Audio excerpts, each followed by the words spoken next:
السلام عليكم ورحمة الله وبركاته. يعني احنا عارفين كويس قوي ان مصر في الفترة الحالية محتاجة انها تعضد من موقفها السياسي وتعضد من موقفها الاقتصادي. اذا كنا عايزين نخرج من الازمات اللي احنا موجودين فيها فاحنا محتاجين الكثير من الدعم يكون موجود من الاصدقاء او حتى من الناس اللي بيننا وبينهم خلافات. لازم يكون في حالة من حالات التوافق طالما الموضوع لا يطغى على المبادئ الأساسية اللي بتتبعها مصر في التعامل في قضاياها الحيوية وقضاياها الخاصة بمصير الشعب المصري. فبالتالي احنا تابعنا الفترة اللي فاتت عدد من الزيارات الكبيرة اللي كان بيعملها الرئيس السيسي إلى الخارج، وبنتابع زيارات أيضا تأتي من زعماء العالم للداخل. لكن القضية مش بس زعماء ورؤساء ان هم يكونوا موجودين وملوك، احنا بنتكلم على سياسيين واقتصاديين لما بيكونوا في بلدنا او لما بنلتقي بيهم بيبقى مهم جدا اننا نعرف هم شايفين مصر ازاي، ونسألهم ونتحاور معاهم في الخطوات اللي جاية، ازاي نعبر الفترة اللي جاية، ازاي نوثق العلاقات، هم شايفيننا ازاي، وازاي نغير الصورة لو كانت سلبية موجودة عندنا. موجود في مصر في خلال هذا الأسبوع كونجرسمان جيف فورتنبيري، وهو من أعضاء الكونجرس الأمريكي اللي ليهم اهتمامات في قضايا مهمة جدا. بقاله فترة طويلة جدا عضو في الكونجرس. هو كان حتى وهو طالب في الجامعة كان جه عاش في مصر في فترة، فهو عارف مصر من أواخر السبعينات، ثم جاء في زيارات تالية. اهتماماته جوه الولايات المتحدة الأمريكية وهو ممثل عن ولاية نبراسكا، اهتماماته الأساسية ترتبط بالأسرة في الولايات المتحدة، وأن الأسرة هي الأساس اللي عليه تقوم الولايات المتحدة وتصبح دولة قوية. نفس الحكاية لو احنا فكرنا ان احنا وضعنا الاجتماعي هنا في مصر هو قوة مصر، فهنا ممكن يكون في ارتباط موجود له صلة بلجنة الزراعة في الولايات المتحدة الأمريكية في الكونجرس، فبالتالي أيضا هناك موضوعات من الممكن الحديث عنها، ولكن الحديث دائما ما يبدأ من عند السياسة. I'm welcoming you, Congressman Fortenberry. Thank you. Pleasure to be here with you. أنا مبسوط هنا. Okay. We're very happy to have you here. So this is not your first visit to Egypt, as I was just explaining to our audience. It dates back to the late 1970s when you were first here. How often did you come afterwards? I heard you were here in 2007? Yes, this is my fourth visit to Egypt. Okay. I've been here 3 times since being in Congress. It's been a while since my last visit, but I can tell you the early one, when I was a much younger man, was quite extraordinary. A real gift to me from the Egyptian people. I lived with 10 families throughout the region, from the wealthiest, most accomplished, to the poorest, with farmers. Had shropshey in the Bedouin tent, planted trees in the Sinai as a part of an international work project. Just an extraordinarily inviting environment at that time, particularly because it was during the year the peace accords were signed, and America's and Egypt's relationship was so strong and proximate and good. It was a real formative time. In fact, I've made the comment, since this was my first international experience, I consider Egypt to be, in a certain sense, like my mother, you helped raise me. Okay, so I remember also that particular timing and how Egyptians embraced the American thoughts and ideas, and how the U.S. aid at first started back at the time, and we had what we used to call, the aid things. I remember we used to have autobuset Carter, that is Carter buses, because these were American aid buses. We even had Carter's thighs, and these were chickens. Thighs. So, but they were called Carter's thighs at the time. This is interesting because I had not heard that, but people would stop and kiss me on the street and tell me I look just like Jimmy Carter. Okay. It's a way of conferring a compliment. All right, and then you came back afterwards, after you became a congressman. Yes. I think, when was that, 2007? I was in Sharm el-Sheikh for a World Economic Forum. I believe that was in 2008, and in proximate to that was here on another trip in which we had come through the Middle East, met with the parliament and a number of legislators at that time, President Mubarak, to talk about some of the dynamics in the country. Right, and then you came again, I think, in 2011. I'm sorry, I'm not remembering the exact years. but Around the time, yes, after the 25th of January revolution, you were no, also I have not here. been here since. You have not I been not here. been here. So this is my first trip since, yes. After it all started. So how do you see it? I mean, along those years, like you're talking about 35 years, Right. and you've seen Egypt, you've just called it or a mother, back in the late 1970s. How do you see it now with all the turbulences within Egypt and in the region? Well, the traffic is much worse, I can tell you that. But this is an indication, though, of ongoing development and movement toward more prosperity for more people. I lived near here in Tahrir Square for a portion of my time, and used to grab the bus myself and crowd in, sometimes holding on with one hand and one foot in the door just to get a ride. So I had the experience at street level. I'm very gratified and fortunate to be a member of the United States Congress, and of course that gives me the privilege and the responsibility to help lead and to interact with your leadership. But my first early experiences were on the street with the people. The society has very much progressed in terms of the modern development of economic goods. That is very, very clear. It has expanded greatly as the population has expanded. The number of high-rises and hotel developments as well as housing has greatly expanded. I asked a question one day when I was here in the first visit. I said, why are the buildings not complete on the top? And it has to do with taxes and other phenomena, as I understand it. So I've seen an enormous amount of change in about the last 40 years of the development of society. And then, of course, you mix in that with what has happened politically and the dynamics of how to shape Egyptian society from a security perspective, promote economic development and prosperity, while moving toward robust human rights and those considerations that are consistent with democratic ideals and values. All of these things are now part of the ongoing mix of Egyptian society. So all of this that was very different than the conversation almost 40 years ago, which was more about the geopolitical strategic relationship for which Egypt very much sacrificed, losing President Sadat, being very courageous in signing a peace accord with Israel, allowing and inviting and leveraging appropriately so our leadership to help broker that deal, all of which have enormous strategic implications that are still with us today. It's one of the things that I've reminded my colleagues of, particularly in the last 5 years, that the stability of Egypt is absolutely essential to international security. That even though at times it's been a cold peace, nonetheless there is a roadmap for peace in the Middle East. And it happened because of the sacrificial leadership of 3 countries in 1979. So that was the early context for my visit, and that continues to be the foundation of my own feeling, disposition toward the potential for the United States and Egyptian relationship. Perfect. Now, with all the changes that have happened, and we are living in a completely different world right now. The whole world is different, the whole region is different, the whole Egypt is different, the whole US is different. We're not the same. We're not the same peoples. We're not the same. The only thing that remains, maybe, and not for all of us, is the geography. Not for all countries, of course. How do you see this progressing in the coming period? I know you've met with MPs yesterday over dinner, and you had a very positive note in speaking to them about looking at the future. However, we need to look at the present as well in order to be able to achieve what we want in the future. How do you see that? Well, if you categorize Egypt's challenge, and really it's the challenge of any society at large, it's security, economic, and then what I call a values proposition. Regarding security, that is an internal question as well as an external question. The neighborhood in which Egypt sits is in deep turmoil, as we all know.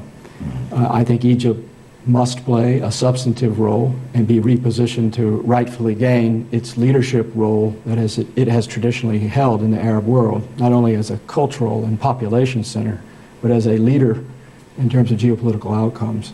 I want to see that happen. I think this is very important.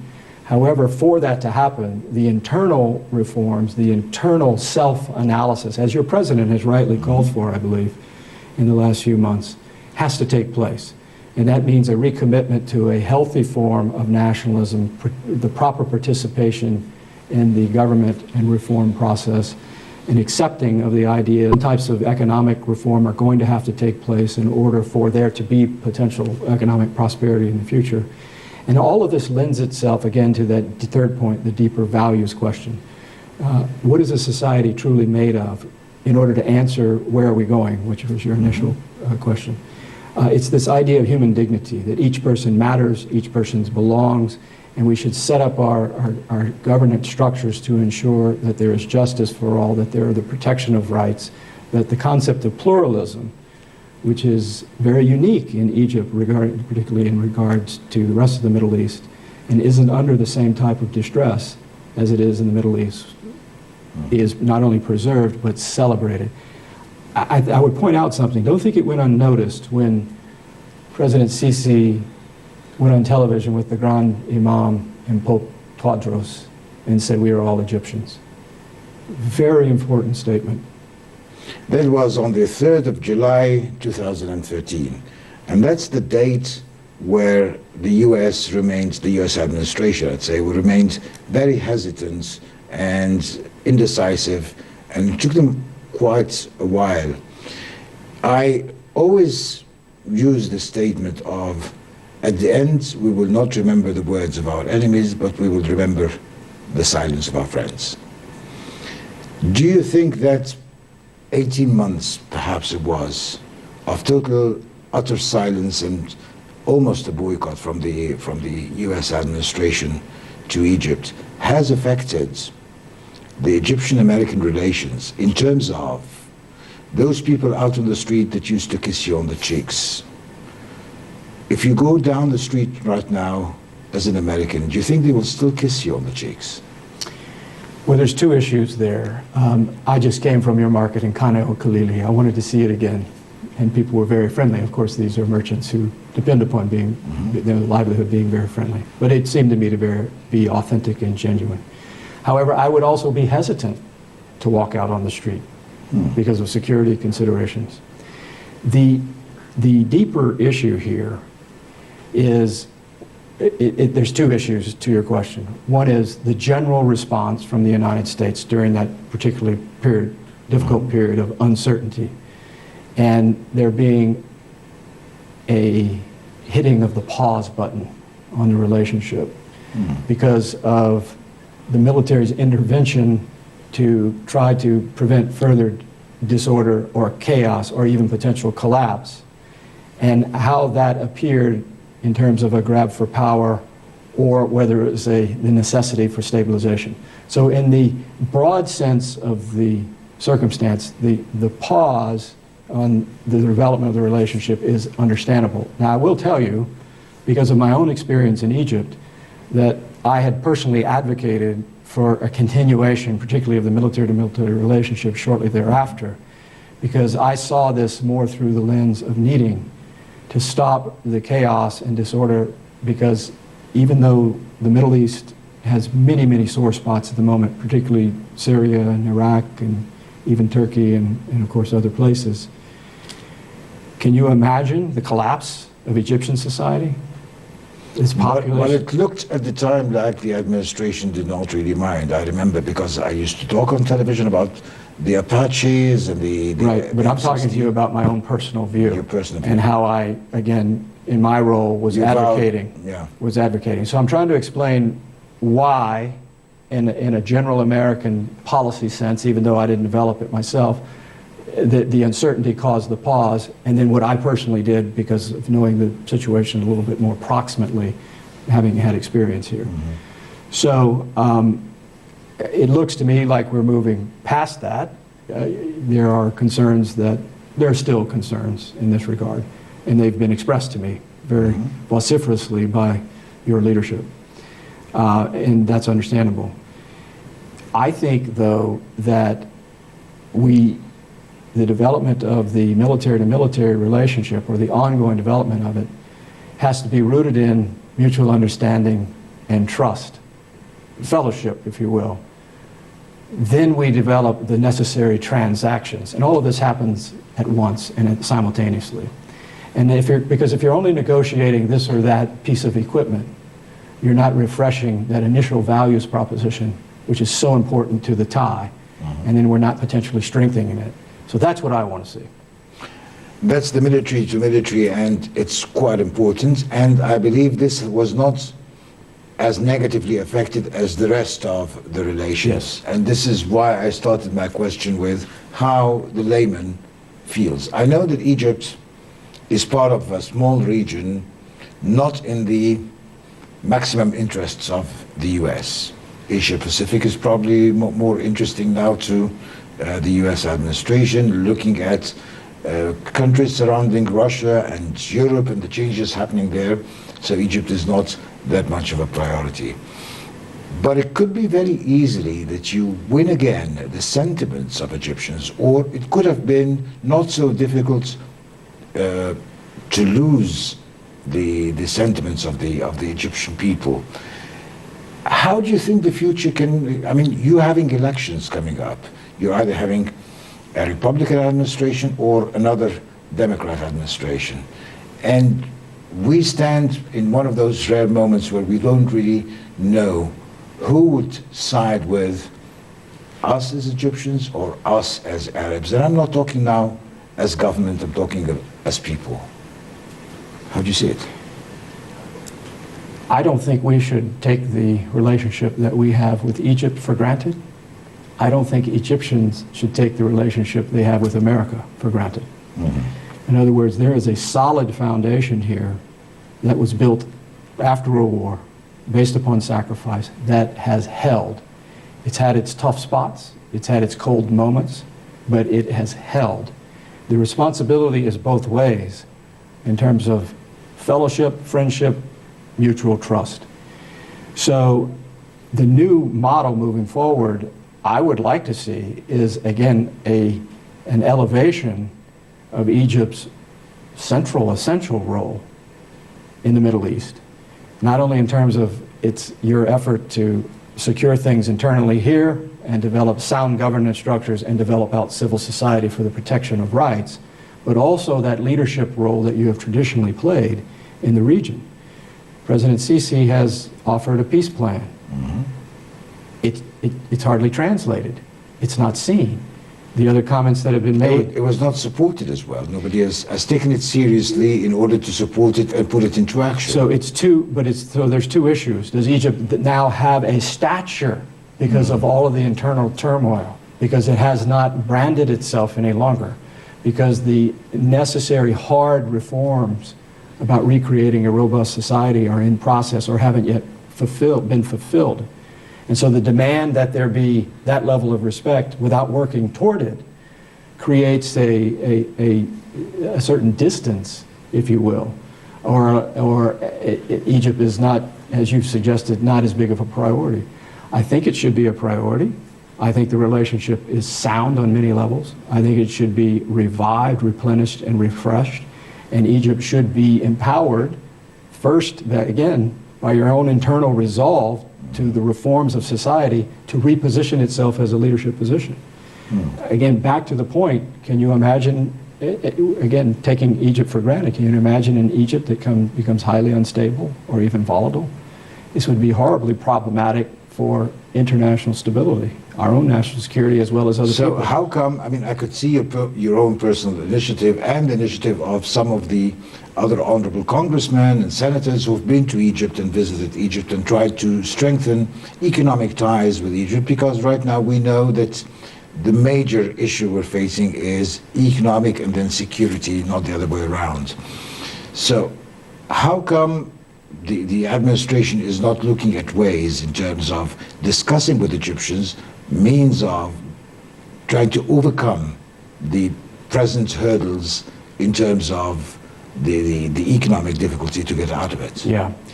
Well, it's my understanding that you're in a very intense negotiation with the IMF about structural economic reforms. But IMF is not U.S. administration, or it's become part of it, or what? No, it's not U.S. administration, yet. but nonetheless, we all depend upon these types of transparency in terms of economic structure in order for there to be the right type of reforms. In our own economic aid package, there is a request that we allow that money potentially to be leveraged as part of the package of IMF reform. So there's an interrelationship there. Congressman, I'm not looking for a political answer. I'm actually looking at, I'm telling you how people feel out on the street. It's a matter of, they know that we have a financial crisis. They know we have an economic problem. And they would look at who will be there in order to support. We're not talking about somebody just pumping in money. We're talking about somebody, for example, opening markets for Egyptian exports, or helping some of these ideas that used to happen back in the 1980s and 90s pretty well before things got cold during the Bush administration, the George W. Bush administration. Where is the United States? Okay, but I won't give you a political answer. Okay. Is Egypt willing to embrace the internal reforms that will create the conditions for long-term prosperity and therefore make the investment very inviting, not only by the United States, by private market entities, as well as other foreign partners? I think that's the dance, the delicate dance here. I think it is. You are looking, don't look to us to save you. You're not. I know you're not saying looking that. at you to save us. But you're saying do something. You must do something. And I think the finger comes back the other way and saying, it's the will to reform there. Now, I'm not here to lecture you or anybody else who's watching this program. All I'm doing is, as an observer of the current conditions, and participating in a process in which we together try to find these hard answers. That means, like in any family, you have to say sometimes hard things to one another. Certainly, that's very well understood, but it's an issue of all these advices, like the ones we've heard from Mrs. Clinton back in 2011 and 2012 when she was Secretary of State. Yeah. And then you look at her and you say, come on, practice what you preach. Today, we see that her longtime aide has become the editor-in-chief of an Islamist magazine. And then you say, how come you've been preaching us and you have been breaching there? So you can't preach and breach at the same time. Of course, the reforms that are needed, like human rights and democracy and so on, isn't it a long process? And economic reforms. And economic reforms, of course. But I mean, these are the ones, I mean, democracy and human rights are the ones that have been the focus of the U.S. advice to Egypt. And now the economic reforms, and definitely you can see the strides that Egypt is trying to take because there's no alternative to it.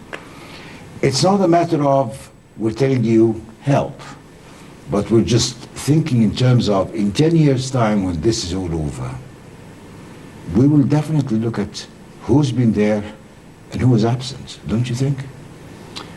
Why am I having this conversation with you? I don't know, because you're here, not Because- absent. Because I'm here. Will you run for U.S. president? You have to call my wife.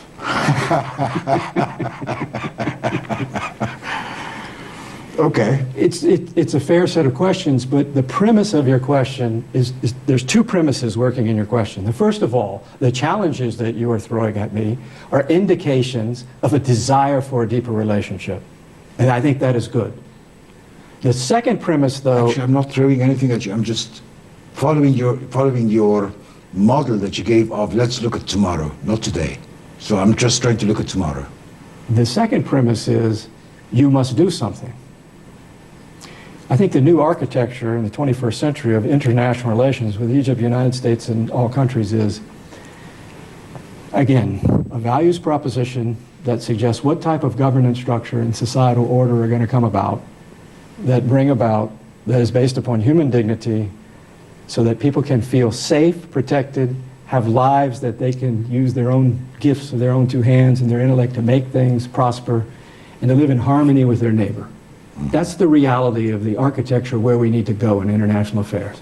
Not transactional relationships. The transactional relationship should flow forth from, again, shared value and shared trust. Both can work together, and I think that's the dance here.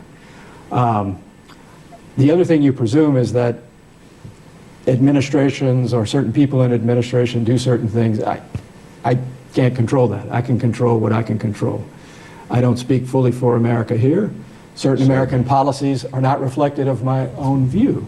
My own view, though, is what I've laid out to you. I think the relationship has a solid foundation. It has drifted, particularly of late. It ought to be revived. We are in intense negotiations with military-to-military exchange, which is a part of the foundation of that relationship. I would love to see, again, if I walked out of here on the street, people kissing me on the cheek. That is a longer process, though, of building trust, but it also is a dialogue that must come from Egypt itself, that reaches out to the world and says, here's who we are, here's our brand. Okay, and when I give your wife a call in order to ask for you running for president, I'll ask her if I can kiss you on the cheek. Fair enough. But I mean, the dance, I mean, I love this image of the dance. I'll take you outside of Egypt for a bit. The American dance with Turkey has really gone foul, hasn't it? You caught them dancing with somebody else, or they caught you giving them your back. What happened? It's very sad. Sad dance. Sad, divergent state of affairs. Very sad. And now Mr. Erdogan is the one preaching, and he's lecturing you on Yes. what democracy is all about.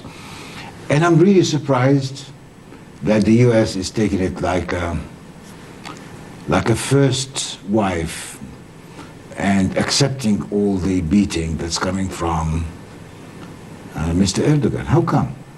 Well, the relationship with Turkey is long and it's historic, and it's Since 1952, when you started the Incirlik base, and then later. and there are certain dependencies there.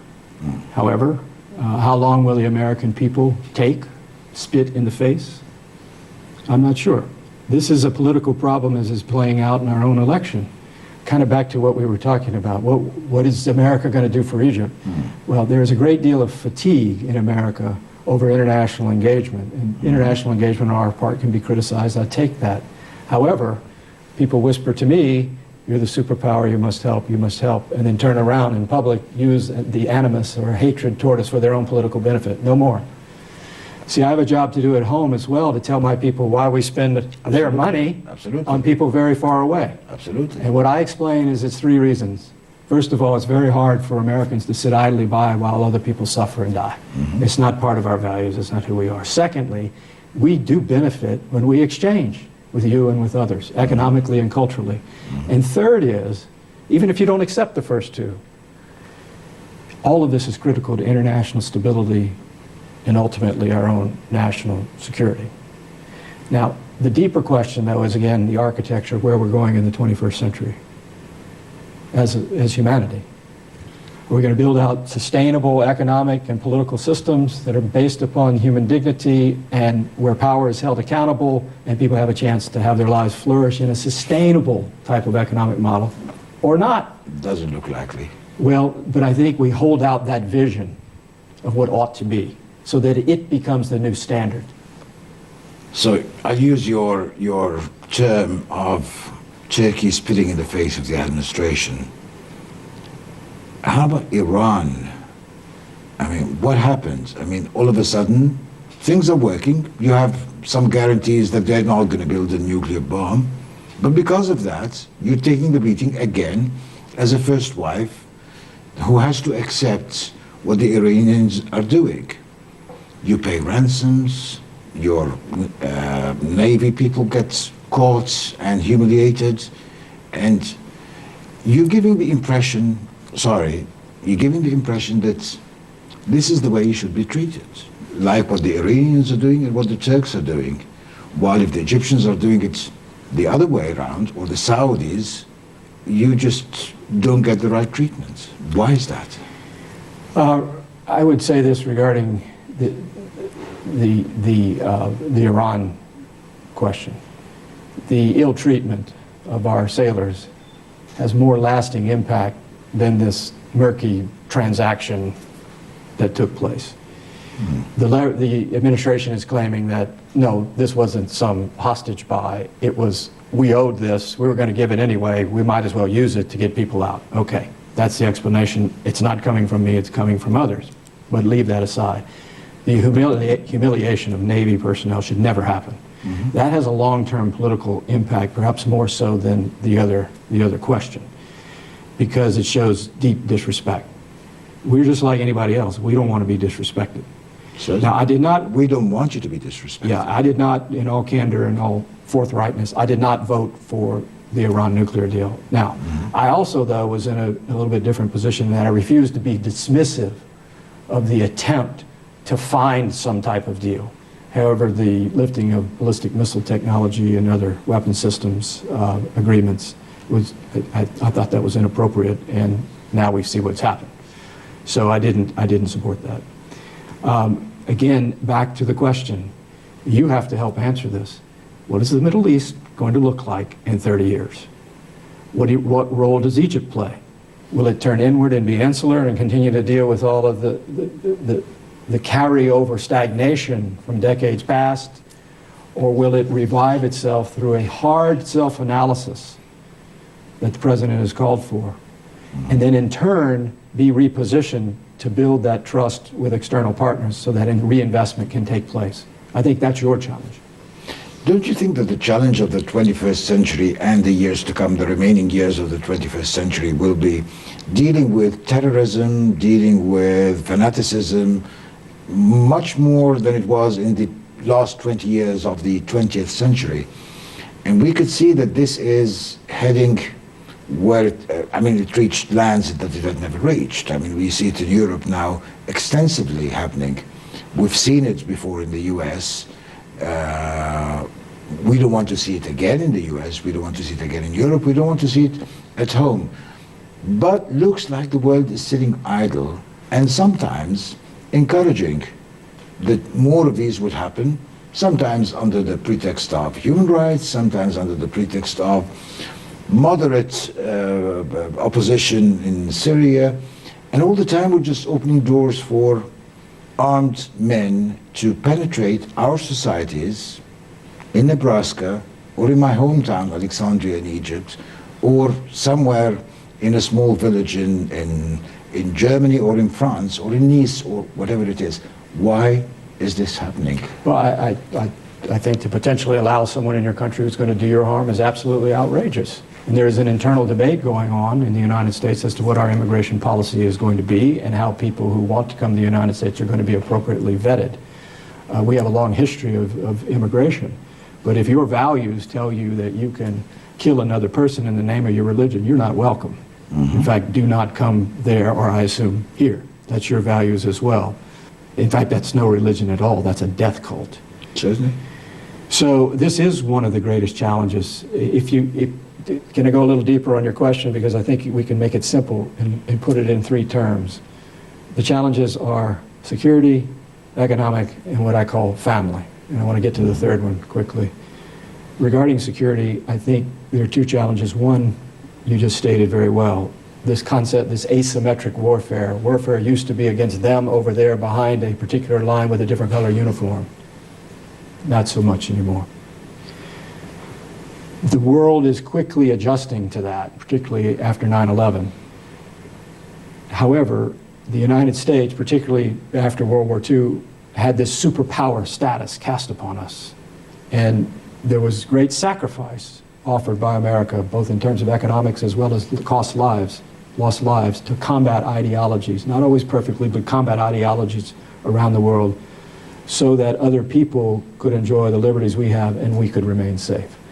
The United States cannot carry this burden alone, nor should we carry the burden alone anymore. No one should. We have to have responsible partners joining us in the name of creating the conditions for international stability. The second issue in this regards is the possibility of nuclear proliferation worldwide. The containment of the technology gets harder and harder, particularly as nuclear power spreads. This is an existential problem for humanity. And look at just the reactor gone bad due to an unpredictable tsunami in Japan with the world's greatest, best, smartest engineers. and there is confusion as to how to handle this. This is very dangerous. Regarding economic security, it's back to that point I just made. What does a sustainable economy look like? Where everyone is given the chance, an opportunity, has the conditions in which the society is stable enough where they can pursue their ideas, their dreams, and actually power structures are committed to the individual's person's dream, pursuit. The third is related to that, what I call family security. When I was doing the introduction in Arabic about you, I said that you are the person who's upholding the family values as the source of creating a very powerful or a great United States of America. Or a great Egypt. The strength of the nation depends upon the strength of family and community. And from there, the communities that are built out around this idea that we live in an ecosystem. We are interdependent upon one another. I take responsibility for myself. If I've been given the gift of bringing life into the world with my spouse, I have a responsibility to those children to bring them up as best they can. And then a responsibility to my neighbor, who I then can hold accountable when they may be going beyond the lines as to what is just and good for themselves. That's the proper order of things. That will bring about human flourishing and human happiness. We're chasing all kinds of other things in the material world to make us happy, but that's the core value, where people feel nested and protected and loved. That's the strength of a nation. Who are you voting for? Well, I was hopeful that we wouldn't get into the dynamics of the presidential election in America here, because I'm on international TV and you're home. I'm not asking you who you're going to vote for in the next election. In the Egyptian election? Right. No, I can tell you. Here's what I'll say about that. I'm a Republican, and so I am obviously inclined that way. People observing the election, though, need to understand something. That only 9% of Americans have voted for either Donald Trump or Hillary Clinton thus far. 9%. So there leaves 91% reluctance or not knowing. Feeling that this or that candidate has this or that inadequacy on both sides of the aisle. And so that's why this narrative has been so volatile. It's not clear, it's not played out quite yet. It will continue to be volatile. Do you think the coming president of the United States, whoever it is going to change the face of America or the face of the world in that case? Is it that radical? I think America has a first order responsibility to ourselves so that our own internal dynamics remain strong, so that we can be in partnership with Egypt and other countries who we consider to be friends and allies based upon the values proposition. You can't overextend yourself while your internal systems are weak. We have some internal weaknesses economically. For instance, one of the things that Donald Trump has done quite successfully is tap into this deep, deep resentment, this deep anxiety, this anger that exists in American society among many people who feel like they've been left out of the economic and political and cultural settlement. In fact, that's the basis, even though he won't articulate it like that, that's the basis of his campaign. On the other side, you have Hillary Clinton pulling forward a more traditional model of governance, and this is clashing. And so the outcome of that is not clear. I wish they would listen to me. I think I try to be clear. You should have been running for president. But I mean, the current administration is leaving the coming administration in a very hard position in so many issues. Particularly internationally, and internally back home. Internally, I mean, the Obamacare... I actually proposed something to my own constituents. I write a weekly email to my constituents, as best we can, on various policy issues. And a little while back, I proposed some changes in the nature of governance. One of which was to go to a one-term presidency, 1 6-year term, rather than 2 4-year terms. Because if you go back historically and you look at it, President Obama swept into office. Now, he's on the other side of political aisle than me, so that should give you indication of where I stand.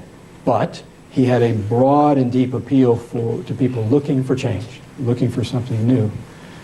But look at the second term, more difficulty, more turmoil. President Bush, again, having had 9/11 cast upon him, changing the whole nature of his presidency.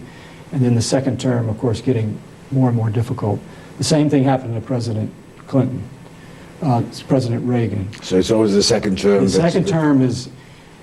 second term is very tumultuous and difficult. So I proposed the change to our Constitution. You get one term. That way you don't have to worry about running for re-election.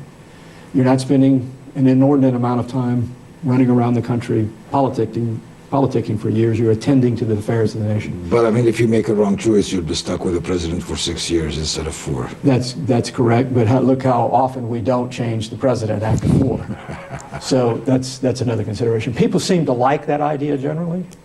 I proposed a sort of a term, but they said, why didn't you propose the same term limit for Congress? They shot right back at me. Would you? Well, one of the reasons that I didn't is that we run every 2 years.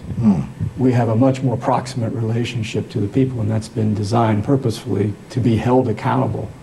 It would be less painful to have to run more often, maybe with even a shorter amount of time, or less often even with a shorter amount of time. But as my wife said, it's good that you're accountable to the people. You should interview my wife. I mean, Is she around? she's not here. She's not. Next time, I mean, you should bring in the whole family. You believe in the power of family, don't you? Well, I have been blessed with 5 beautiful daughters. Wow. One of my Egyptian friends last night said, any man who has 3 daughters goes straight to heaven. So I said, I have 5. So you go twice. You go for 2 terms. You got 5 daughters and a wife. Right, and so we have a lot of fun in our house. It's not without normal family issues, but I'm extraordinarily proud and feel so gifted to have these beautiful children and a very considerate wife who empowers me to do things like this by her generosity and sacrifice of being back home. When we hear about somebody with 5 daughters, we all with so many blessings from God, we say, MashaAllah, which is, may God Thanks bless be all to God. that. Yeah. Wonderful. All right, just before we go, I mean, you've already met a number of senior officials, including the Minister of Defense, Minister of Finance, yesterday the MPs, and you're meeting still with the President Sisi. Quickly, your impressions about your meetings and what do you anticipate for your meeting with the President? Initial impressions, first of all, a deep, deep sense of gratitude that I came, which is very gratifying for me. A very genuine, authentic welcome by the various ministries I've seen. A prioritization of this visit by me, and I'm very happy about that because, again, I feel my early formation by you can lend something to the very questions that you have asked me. How do we refresh this relationship? How do the people on the street know that there are friends of Egypt out there who very much value this relationship? That even in a family that has certain tensions, nonetheless, the term ahlan wa sahlan, which I have heard, means welcome to the family and the valley of prosperity, as I understand it. I love that term, ahlan wa sahlan. Right. Tomorrow, meeting with the I'm President. very excited to meet with the President. Again, I think the President has made a number of very courageous statements. These are not well publicized, sadly. I think they ought to be. I hope that Egypt, again, regains its position so that these types of statements actually have the impact they ought to be having. And at the same time, there needs to be an internal effort here to showcase what the President is trying to say. Some of the, again, very sacrificial comments that he's making that shatters the paradigms, but is built upon the solid foundation of strong leadership in the sense of pursuing that which is good and that which is just. I hope to have a variety of conversations beyond, again, the normal things we talk about in terms of the proper role our military cooperation is playing, how we strengthen economic ties, but to this greater values proposition, which, again, the President himself has shown willingness to engage in. I think that's important. I hope that, again, my own small contribution affirms his ambitions in this regard. It certainly does. Congressman Jeff Fortenberry, it's been a real pleasure talking to you. We're looking forward for you to come back with the family, maybe in Christmas or so, come to Sharm el-Sheikh or come to Cairo. We'd be more than happy to tell you, ahlan wa sahlan. Shukran. Thank you. كونجرسمان جيف فورتنبيري يعني قدم لنا صورة بشكل عام عن هو شايف مصر ازاي كراجل عاش او جه مصر اكتر من مرة. اتكلمنا على علاقات اقتصادية وسياسية، اتكلمنا على المنطقة، اتكلمنا عن العالم. اكيد مش كل حاجة من اللي قالها حضراتكم متفقين عليها او معاها، ولكن في الكثير من النقاط الايجابية اللي احنا محتاجين اننا نتحاور مع المزيد من الدبلوماسيين والسياسيين والمواطنين الامريكيين والاوروبيين وغيرهم من العالم. حوارات تبقى متزايدة، نسمع منهم ويسمعوا مننا، لان هذا هو السبيل الوحيد عشان خاطر نقدر نبني حالة من حالات الدعم لمصر مع كل خطوة صعبة بتاخدها مصر للإصلاح، سواء كان إصلاح سياسي أو اقتصادي.